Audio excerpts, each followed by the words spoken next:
Another question from the internet. Is the current Brahma in the head of our sampradaya a pure devotee? Well, definitely he must be, otherwise how could he be the head of our sampradaya? Brahma Madhva Gauriya Vaishnava Sampradaya. If he's not a pure devotee, then we're all in a lot of trouble. Definitely he's a pure devotee. Not all Brahmas may be pure devotees. Some maybe still have some material desires, although it's a very elevated position. But it's attained by performance of one's varnashram duties, specifically as a brahmana. If one executes the duties of a brahmana perfectly for 100 lives, without any defect, then one can attain the post of Lord Brahma. So it's not in and of itself a spiritual post, but the present Brahma in our sampradaya is a pure devotee. Some doubts may arise about this when we read in Srimad Bhagavatam, for instance, that Lord Brahma stole the calves and cowherd boys of Krishna during Krishna's boyhood pastimes, Brahma Vimohana Leela. Then Krishna bewildered Brahma, and then Brahma prayed in apology to Krishna. So some doubt might arise, and there are other narrations in Bhagavatam and other Shastras also of Brahma chasing his daughter. There's the description of how Brahma became angry when the Kumaras, they refused his order to beget children, and in anger Rudra was born from his forehead. So it might appear that this Brahma is not fully perfect, but he is. Vaishnava Charitra Sarvada Pavitra Jaraninde Hinsha Kare Bhakata Vinod Nashambhashe Tare Dandavata Take Dure.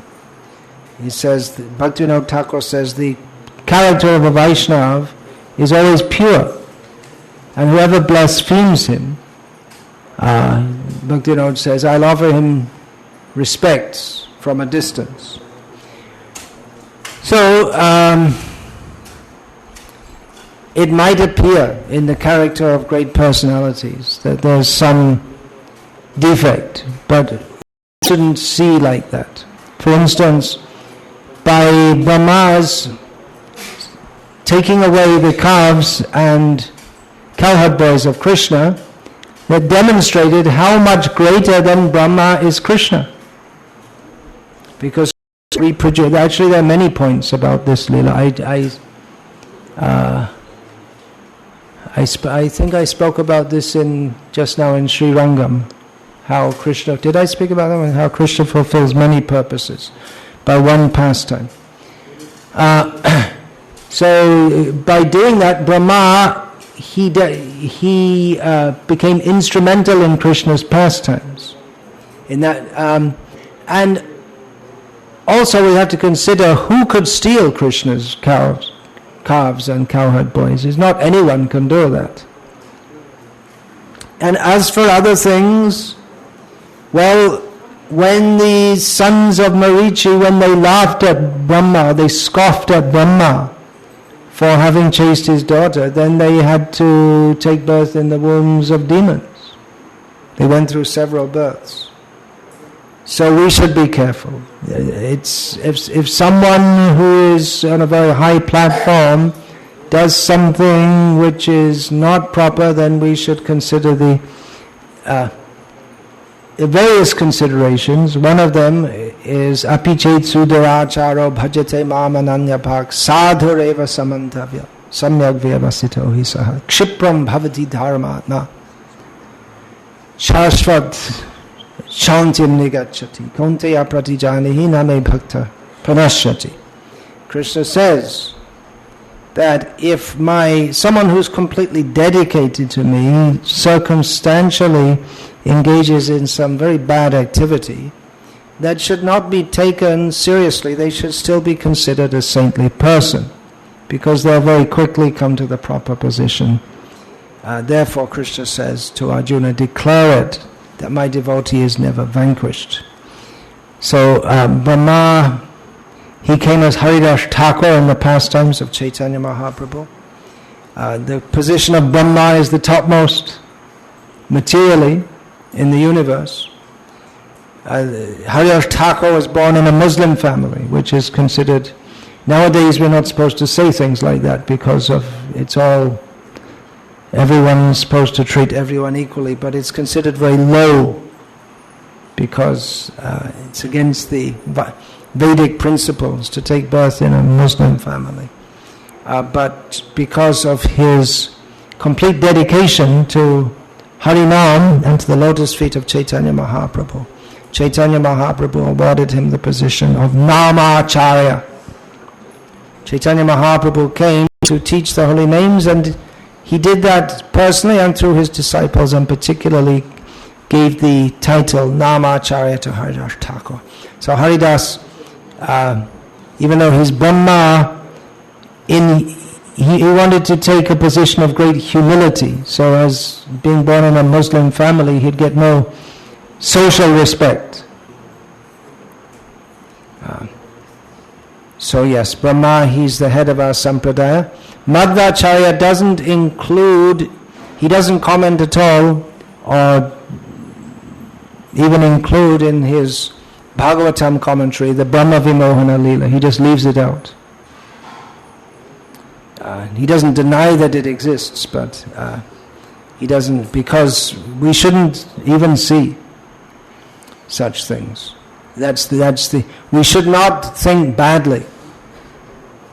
Of course, we have to be careful also. Just like if there's someone who's supposed to be a Paramahamsa, but they dance with young girls, as here in South India, one so-called Paramahamsa from Tiruvannamalai, he became infamous for doing that. So we shouldn't think, oh, he's a great saint. We should understand this is not proper. So it requires fine discrimination to understand all these points.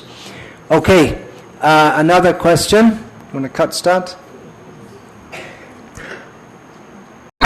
No, if they're not chanting 16 rounds and following the principles, then they shouldn't be cooking for the deities, and it will affect our consciousness.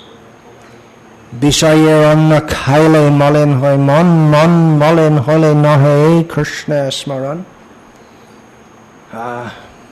Chaitanya Mahaprabhu said that if one takes food offered by materialists, then it affects one's consciousness. It becomes contaminated. Mon malin hole nahe Krishna smaran. And when the mind is contaminated, then we can't remember Krishna. So we may say, well, they're devotees, they're not materialists. They're not devotees to the level who should be cooking for distribution to others. It won't benefit others. I've spoken on this many times. You can see on the website, there must be. It affects one consciousness, certainly, because the consciousness of the cook, that is transmitted through the cooking. Once in Australia, Srila Prabhupada was given some prasadam, puris, nicely puffed up puris. Afterward he asked, who is the cook? So the cook was called Kurmadas Prabhu, one of the most famous cooks in the history of ISKCON. There are some famous cooks. Yamuna Devi is probably the most famous. Kurma Prabhu. Apurva is very well known in America. Sunanda in America also. Vibhu Chaitanya was there in Mayapur, in Vrindavan. So there are so many good cooks, but some in particular. So Kurma Prabhu came, and Srila Prabhupada said to him, thank you very much for so nicely following the regulated principles. You may say, well, what's that got to do with cooking? But Prabhupada could understand that his cooking is so nice because he's so seriously practicing Krishna consciousness, and Radharani is manifesting through him. It's understood that this cooking for Krishna is the service of Radharani. Radhikara Paka Anna Bibita Banjan, as Bhaktivinoda Thakur says. She cooks for Krishna, rice and various vegetables and so many different preparations. And in South India they don't know so much about Radha yet. So they will say that Lakshmi is cooking, actually. Lakshmi, cooking for Vishnu means then the cook has to take blessing from Lakshmi. It's her service, so the cook can only assist. So if one's in good consciousness, then Krishna is very pleased to accept the offering, and then his mercy comes through fully. If we're in materialistic consciousness, if we're not following the principles properly, if we're not up to the level of chanting 16 rounds, well, whatever good consciousness we have will come through, and whatever bad consciousness we have will come through also. So that's that one, in brief.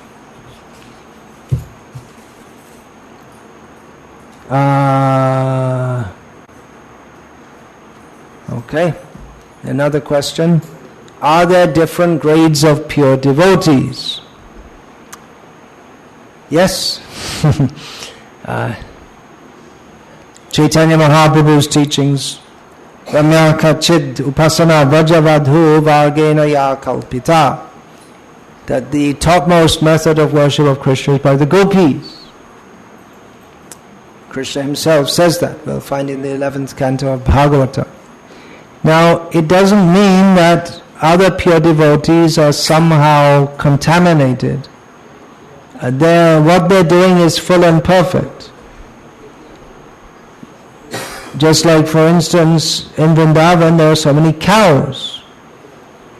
So their service to Krishna as cows is full and perfect. Krishna's Gopal. He couldn't be Gopal unless there were cows to look after. So if all the cows said, hey, we're going to go on strike, we want promotion, we want to be gopis, then Krishna's Leela would be incomplete. And the gopi also. Gopi means they're also looking after cows. So there's no cows to milk, there's no milk to give to Krishna. So what the cows are doing for Krishna, that's full and perfect. As full and perfect as that of the gopis, from one consideration. What is that? Jai Jai Roshe Tahe Mane Sarvotam. Whatever platform one serves Krishna, and they think that for me this is the best. Just like Hanuman, he's a pure devotee. He doesn't want to be a gopi. He doesn't want to serve Krishna. Not that he's against Krishna, but he wants, rather, let's put it in a different way. He wants to serve Krishna as Rama. Srinate Janakinate Abheda Paramatmane. Tatapi Mama Sarvasvam Rama Kamalalochanaha. This is a verse from the Ramayana, which our Gauriya Acharya Sri Narottam Thakur has quoted in his Prem Bhakti Chandrika, spoken by Hanuman. He says that I know that the Lord of Lakshmi, Narayana, and the lotus-eyed Rama, they're both the same Supreme Person. But my object of service is Rama.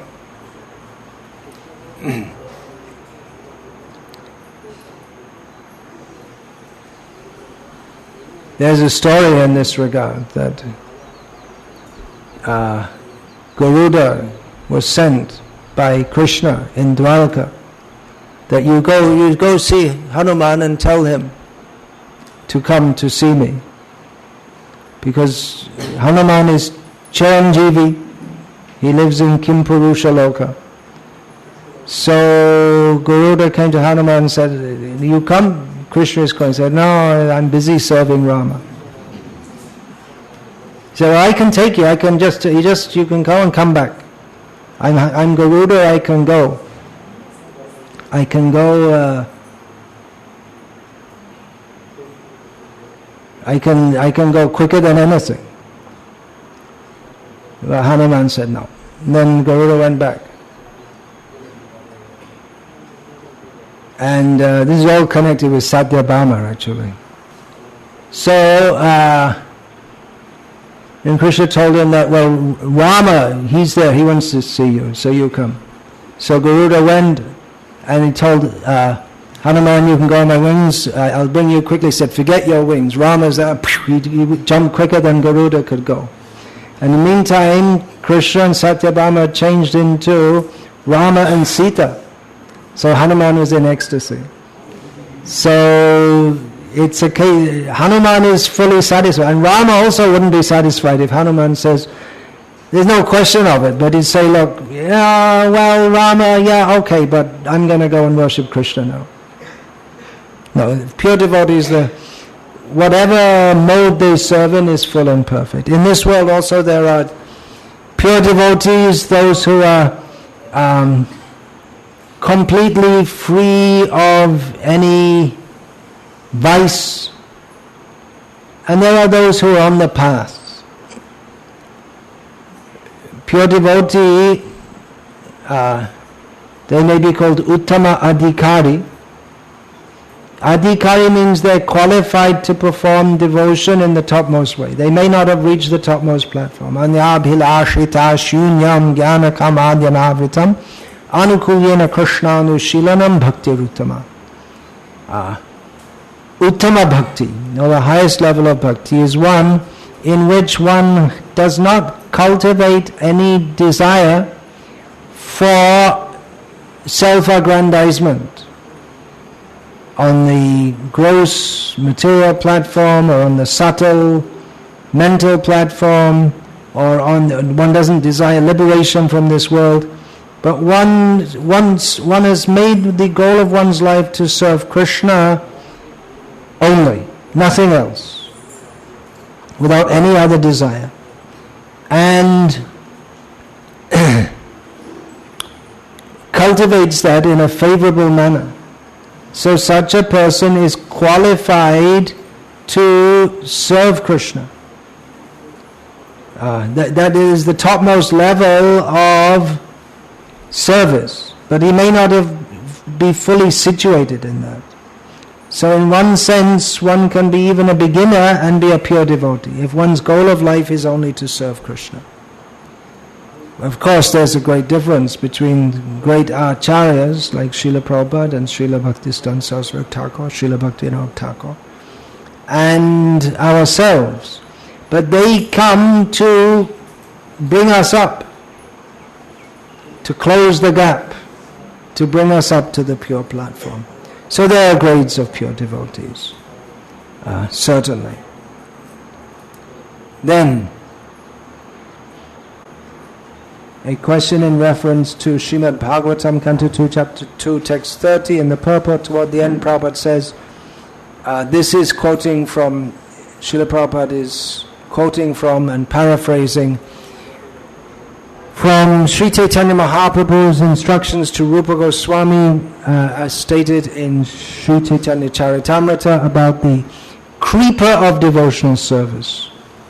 By the mercy of Guru and Krishna, one receives the seed of the creeper of devotional service. One has to water that creeper by giving the water of the figurative water of hearing and chanting about Krishna. So then it grows.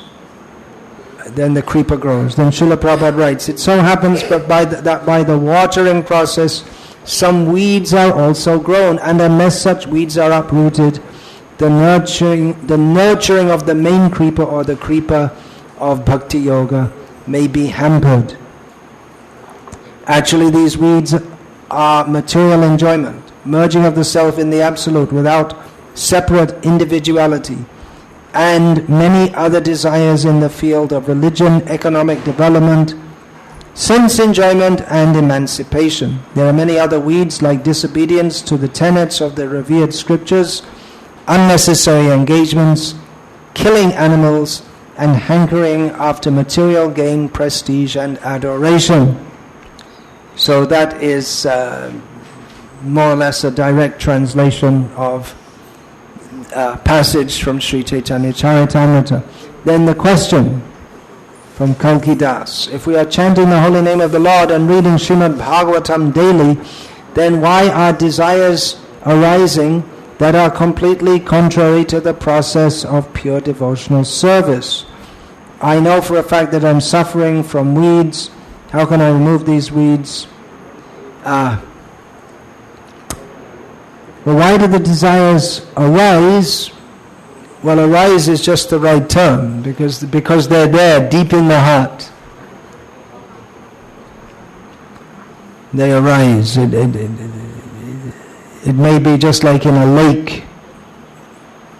At the bottom of the lake there is mud, and sometimes some bubble just comes up from there's some air trapped deep in the lake, or it may not even be a bubble. It may just the air may form at the bottom of the lake and come up.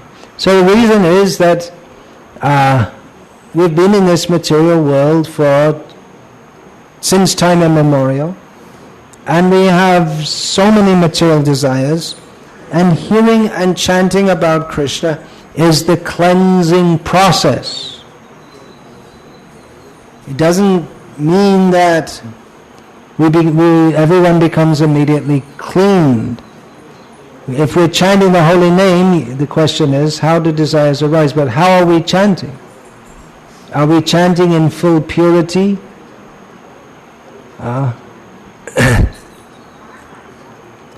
So it's a process. Therefore we have the process of sadhana bhakti. Actually this kind of question I've answered dozens of times, and maybe hundreds of times, this in varieties of ways. It's a perennial kind of question. So it's a process. We have to apply ourselves to the process. Utsahan nisyabdharat tat tat karma pravartanat sangatyaga sato vrite shadbhi bhakti prasiddhyati. By enthusiasm, determination, patience, following the proper process, giving up bad association, and following in the footsteps of great devotees, success in devotional service is guaranteed. So in the purport to this verse from Sri Upadeshamrita, Srila Prabhupada states that patience is required also. We shouldn't think that immediately we chant Hare Krishna and then we become totally cleansed from all material contamination.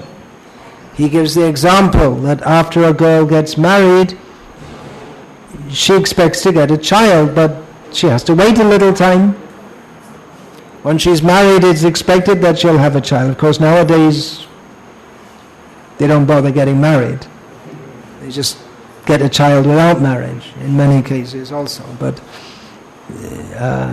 that's the normal process. Marriage, and then a child will come, because only after marriage do the boy and girl unite in a manner that can produce children. So some patience is required also. And that patience is part of the process of devotional service. If we become impatient and think that, it's too much, or I want immediate Krishna prem, then we become disqualified from getting it. So we may say, well, why do material desires arise? Those desires that are in the heart, they come out. See them, drop them. Some desire comes up, leave it. Don't meditate on it. Then we can become free from it. How can I remove these weeds? Again, it's by the process of sadhana. We go on with the process, with faith. Rakshishyatiti vishvaso. With faith that Krishna will protect me. If I stay on this path, Krishna will help.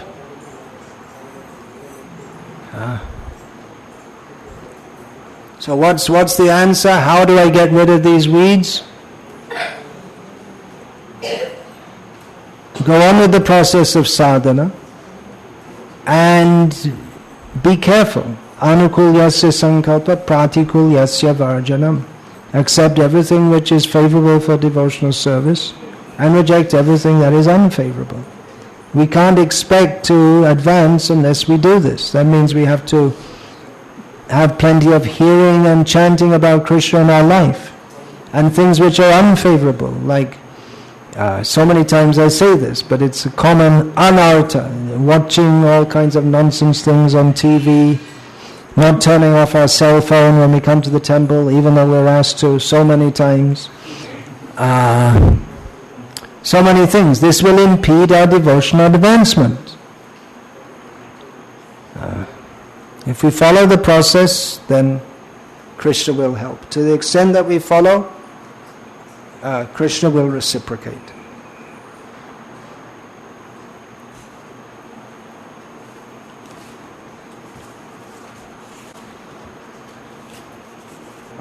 Okay. Then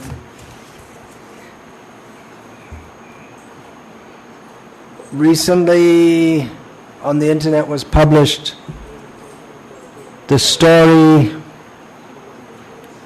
I don't remember it exactly, but I just had a quick look at it, but I know the story because I was told it when I was in Ireland.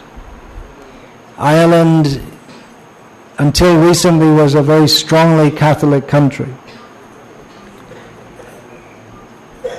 So some 25 or 30 years ago, in Ireland, one young man and woman, brother and sister, they joined our Hare Krishna movement. Probably more than 30 years ago, both of them.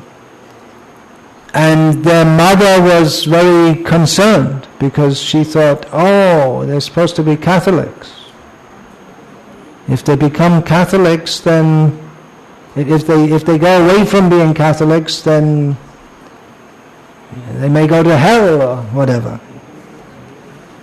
So she lived in a small town in Ireland, and as was very common, and still very common actually, you'll find that in Ireland there are flights to all, well, especially to Lourdes. It's a Catholic pilgrimage place in France, and some other place, Fatima.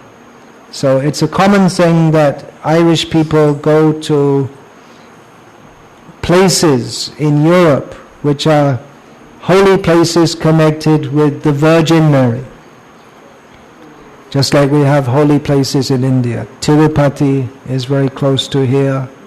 And there are so many all over India. So this woman, she was very concerned that her children had joined the Hare Krishna movement. Now, one day, what happened, some woman from that town who didn't know her, but she had been to, I can't remember which place it was, maybe it was Rome, it was a place of the Virgin Mary. And when she was there, so we're told, Mary spoke to her and said, when you go home, you find out this woman and tell her from me that don't worry, your children are in the right place. They're doing very good.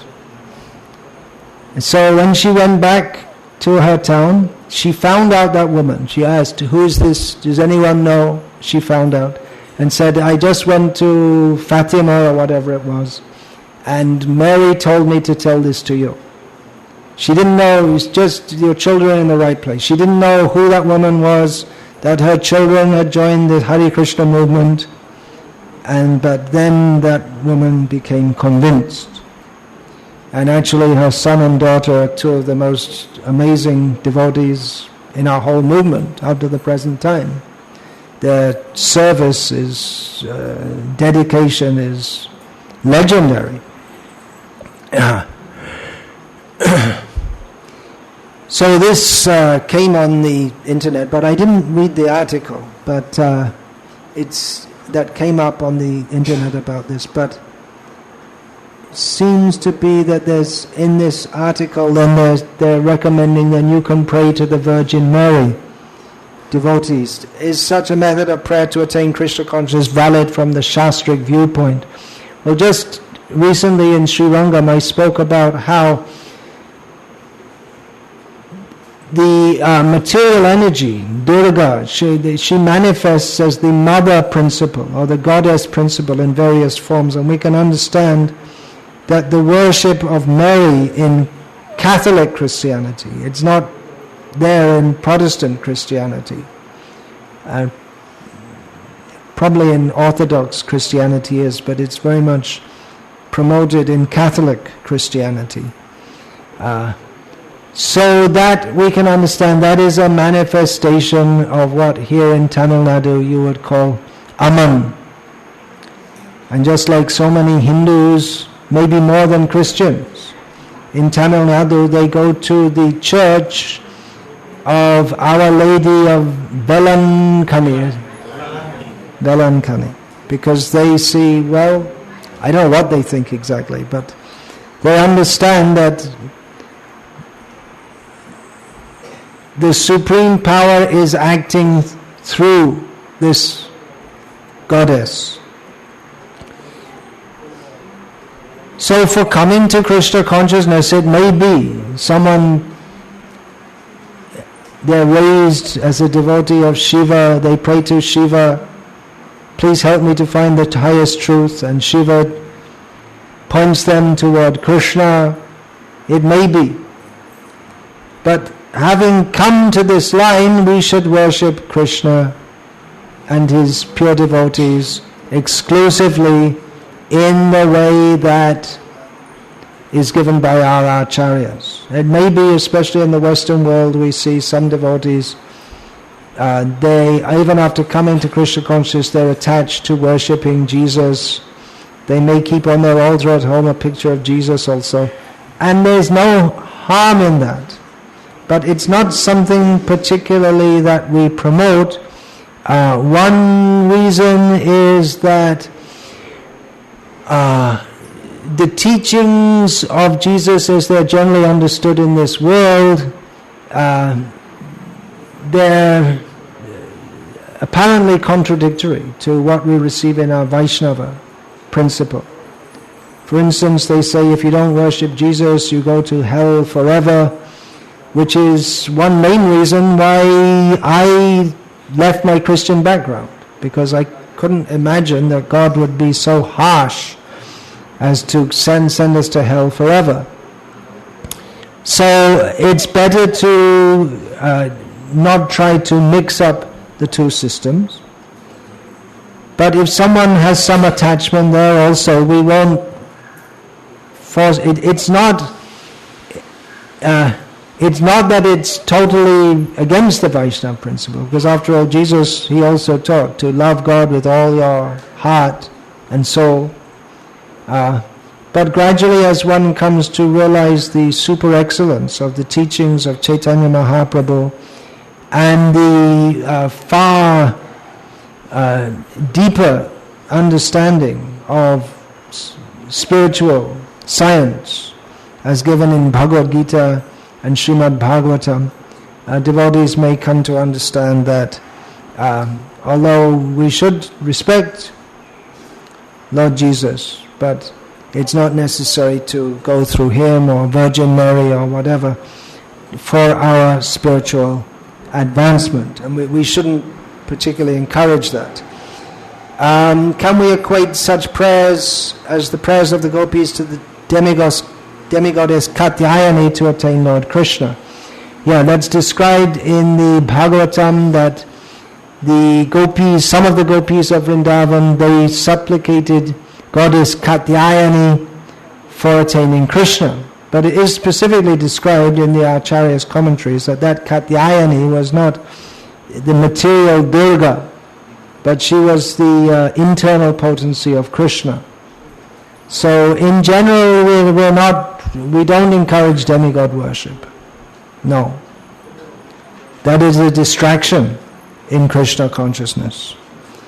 We go through the Acharya Parampara, Sarvadeva Maya Guru. The gurus who directly present Krishna consciousness, they're the representative of all the demigods. So we don't encourage demigod worship because it's all mixed. Demigod worship as manifested in this world is all mixed up with material desires, and the worshippers of the demigods, they don't have a clear understanding that Ekala Ishvara Krishna are Sabhritya, Krishna is supreme, all others are his servants. So we can best worship Krishna by doing so directly means through the Acharya Parampara. And as far as worshipping demigods is concerned, Yatatara Mula Nishechinena Tripyanti Yat Skandha Bhujopashaka Pranopaharach Cha Yatendriyanam Tathaiva Sarvahanam Achyuteja.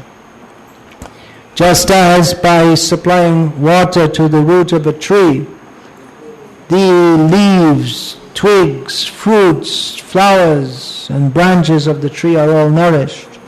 And just as by supplying food to the stomach, all the bodily limbs are nourished, so in the same way, if we worship Krishna, then all other kinds of worship are automatically fulfilled. There's no need to worship various demigods or Virgin Mary or whatever. No need, and also it won't have the same effect. If we try to put food in our ear, the ear will not be nourished, nor will any part of our body be nourished. We might actually cause some harm to the ear. We might have some malfunction by doing that. Okay. Then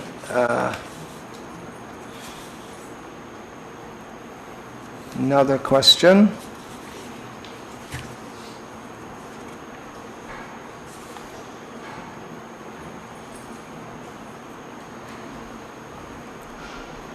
From Praladananda Das, who's in this life from Chennai but has emigrated to Australia. He used to travel with me and was with me for some time like that, serving me, very sweet natured devotee. So now he's working in Australia and chanting Hare Krishna also. But, when it comes to spiritual life, I am busy on constant survival mode. Yes, everyone's busy. No time or not enough time to dedicate to devotional service. I'm trying to chant, read, hear, etc. Do I need to spend time to self-introspect? Do you know what that means? Introspect means to look at oneself. Take time to think, who am I? Where am I going? Am I doing properly?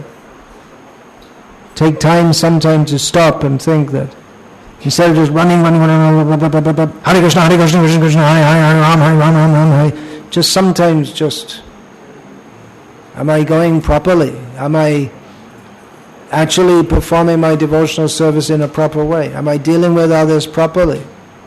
Am I becoming purified, or are my material desires increasing? So this is self-introspection. Actually, it's just introspection. There's no word. The word self is redundant in this case. Then Praladananda Prabhu asked, I was listening to a lecture of Jai Swami, Jayadvaita Swami. In his lecture he spoke about lust or desire is the cause of material bondage. Am I supposed to introspect and change the desire aspect, or is this hovering on the mental platform? Certainly to introspect is a mental activity, but it's not that all mental activities are on the mental platform. The mental platform is when we become stuck in thinking about what I want to do instead of employing our intelligence to understand what is best for us to do. So we often say someone's on the mental platform. It used to be quite a common saying in our ISKCON. I don't hear it so much nowadays. Mental platform means instead of accepting good advice about what is proper for us to do in Krishna consciousness, we're just stuck. No, I've got to do this. And there's no, you can't discuss because the mind is locked into some material desire. But utilizing the mind to understand where I am, where am I going, am I progressing properly, is what I'm doing proper, and that is the proper use of mind. Uttaredatmanatmanam natmanam avasadayat. Atmaiva atmano bandhur atmaiva ripuratmanaha. The mind can be the friend of the living being or the enemy. So it's not that using the mind is outside of Krishna consciousness. It's very, very essential. Apparently that's what Krishna consciousness means. Savaimana Krishna padaravindayo. To place the mind at the lotus feet of Krishna. So yes, we should take time. We should think. We should constantly consider, am I on the... Not constantly. If it's constantly, then we probably will be on the mental platform. But from time to time, we should look and see, am I leading my life in a way that's actually conducive for my spiritual advancement? Are my material desires reducing? Am I acting on the platform of ego, or am I actually serving Krishna, Guru and Vaishnavas? We should think like this. As far as not having enough time, I've spoken on this many, many times. We have to make time for spiritual life. Otherwise, what's the use? So working, one day have a heart attack, drop dead and go to hell. Then what did we do? What was the use of our life? Or even of course devotees, they're locked into this money. You have to run around all day to get money just so you can eat. But devotees should somehow or other make time for sadhana. Otherwise, we're spoiling our lives, or at least not utilizing it to the best of our ability. Like I say, I've spoken on this many times, so I won't elaborate on this more. Then, one more question for now, from Garudas in America, asking whether or not he should attend his brother's wedding because his brother is not really a devotee, but if given association can come up more in Krishna consciousness. But on the other hand, it's really a very personal question, but I'll take this opportunity to address it.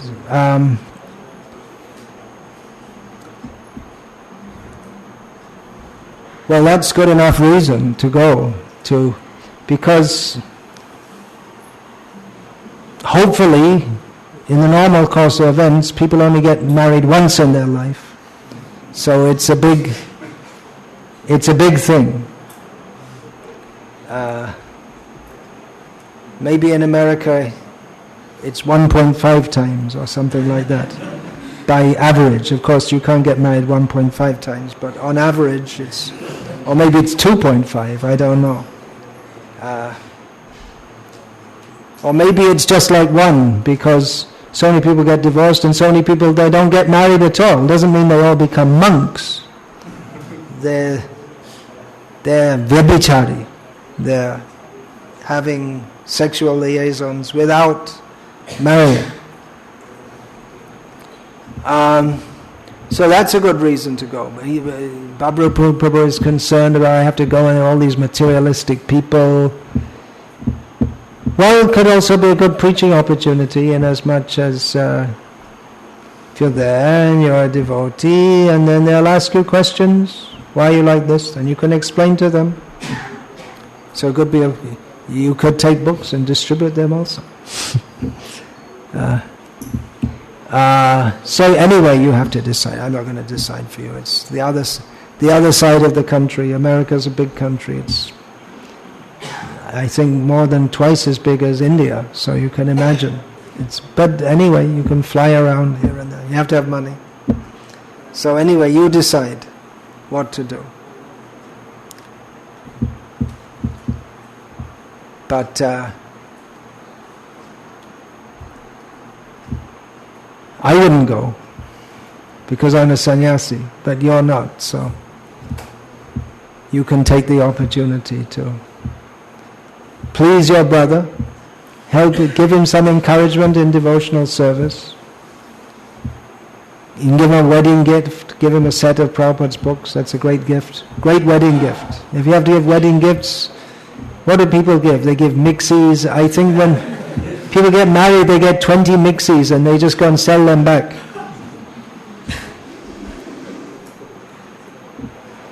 Mixie outside of India, no one knows what this word means. It's an Indian English word. What's the English word? Food blender, something like that. So give a set of Bhagavatams, great gift. That's my advice, as you asked for it. But up to you. Hare Krishna. Any other questions? These were just some I got via the internet.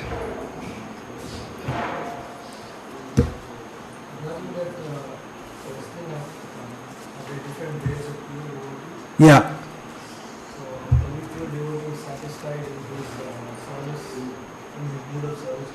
Yeah.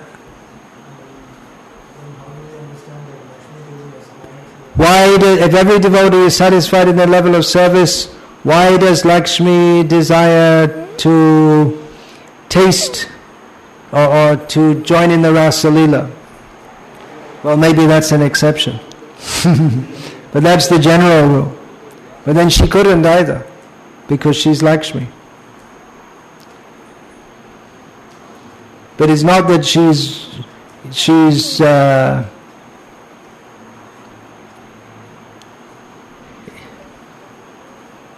it's not that she's dissatisfied to serve Narayana. But seeing the ecstasy of the Gopis and how they're serving Krishna, then she also desired that.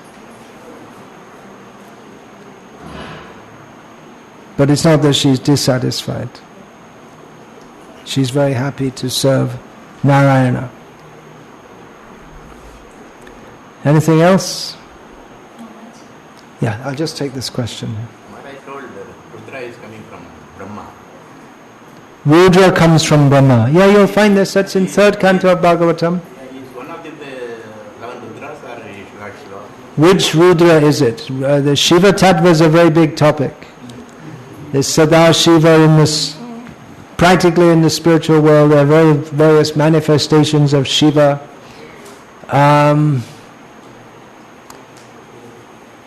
I don't know actually, I'd have to look and see exactly. It may not even be specified, but that Rudra acts as the Guna avatar.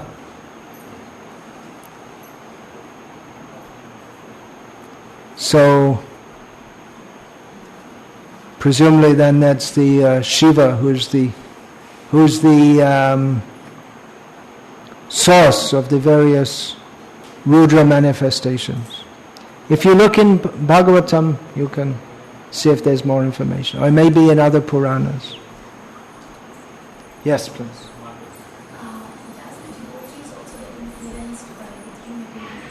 Do devotees get influenced by the 3 material modes of nature? Well, do you? You're a devotee. Do you get influenced? Sometimes. You're doing better.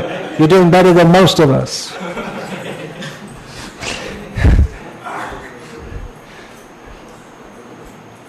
Mang chayo v'abhicharena bhakti yogena sevate sagunan samatityaitan brahma bhuyaya kalpate.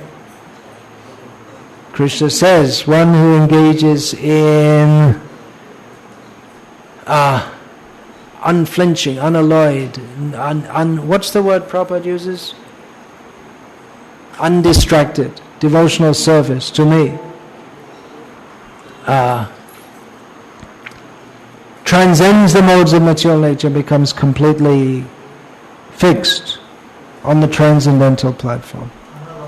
Unalloyed, one who engages in my unalloyed devotional service. So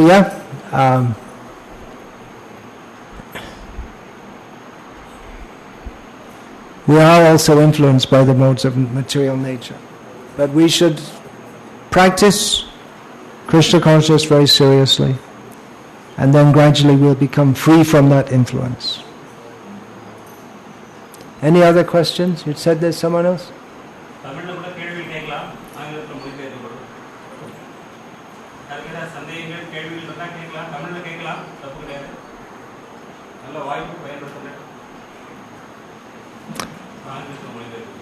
Okay, so we'll finish.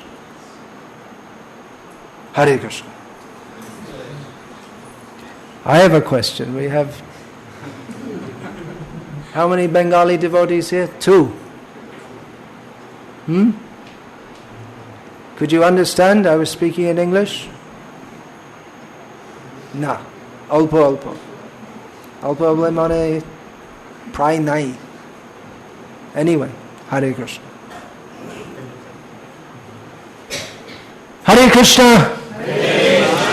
All glories to His Divine Grace, Srila Prabhupada. Hare Krishna.